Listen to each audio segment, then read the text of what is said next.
One of the things that are haram also in regard to alcohol is sitting on a table where alcohol is served.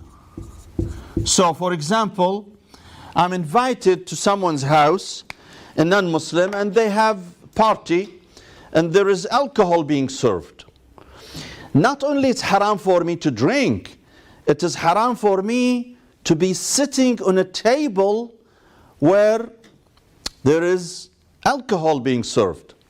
Now, if I'm sitting on this table and there is no alcohol being served, rather on the other table there is alcohol, is there anything wrong with that? No, I'm not responsible. If no alcohol is being served on my specific table, but if the alcohol is being served on another table, I'm not responsible. Same thing we can say about going to a restaurant. Now, if I go to a restaurant to eat and the restaurant sells alcohol, am I allowed to go there? Yes, I am allowed to go there.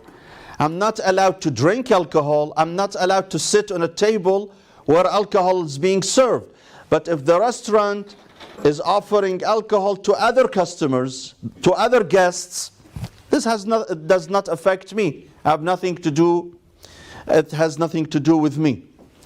Now, there is some irony about going to a halal restaurant that sells alcohol.